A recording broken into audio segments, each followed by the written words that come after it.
Hey guys, Asif here.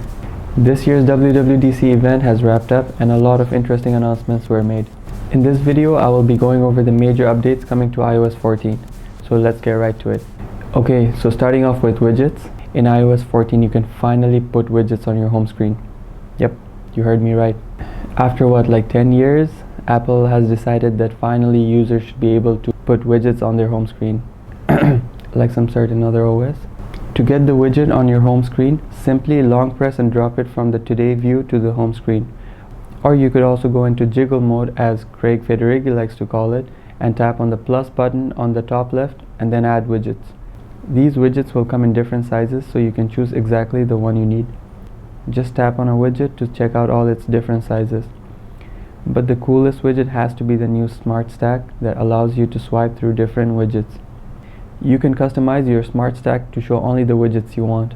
Through machine learning, Smart Stack can also automatically change the displayed widget according to what you're likely to need throughout the day. The next thing is App Library.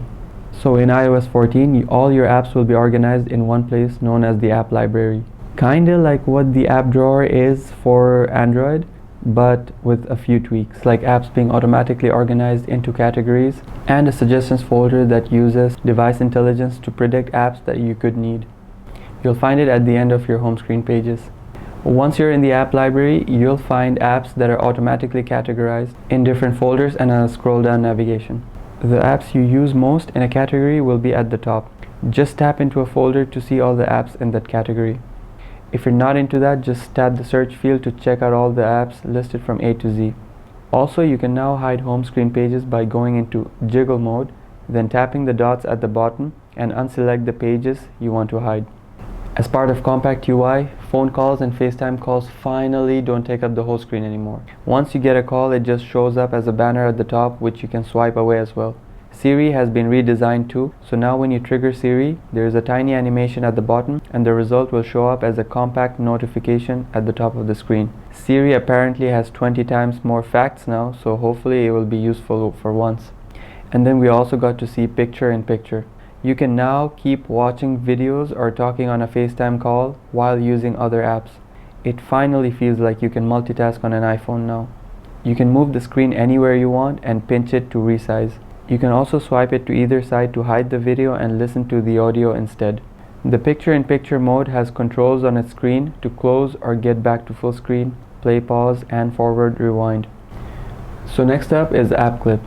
It is basically a small part of an app that pops up through QR codes or NFC when you scan or tap it with your iPhone.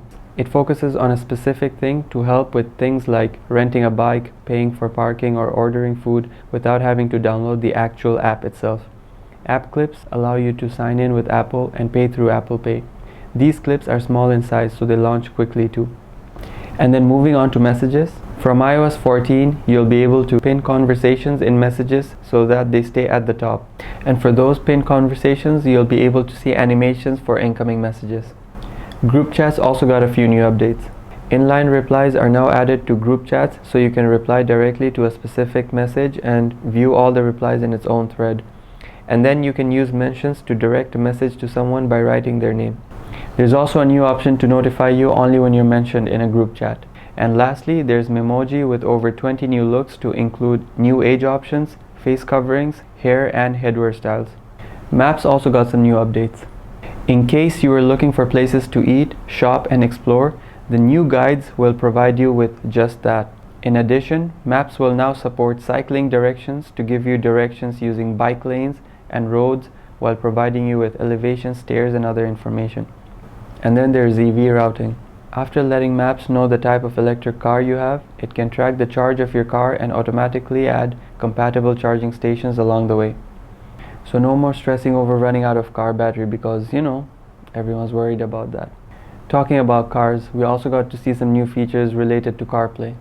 From iOS 14, you will be able to use your iPhone as a digital car key to unlock and start your car, given your car is a 2021 BMW 5 Series, because that's all it's going to unlock for now.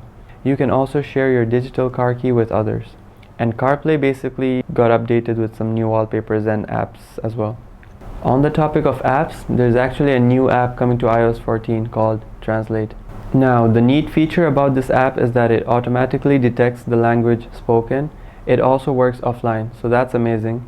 So far it's going to support 11 languages, but hopefully with time more will be added. Just turn your phone to landscape to enter conversation mode to translate 2 languages in real time. And all of this with just a single microphone button. So there you go. These are some of my favorite iOS 14 features. Let me know in the comments what features of iOS 14 you're looking forward to. And if you enjoyed this video, please give it a thumbs up and subscribe for more tech content. Thanks for watching. I'll catch you guys in the next one.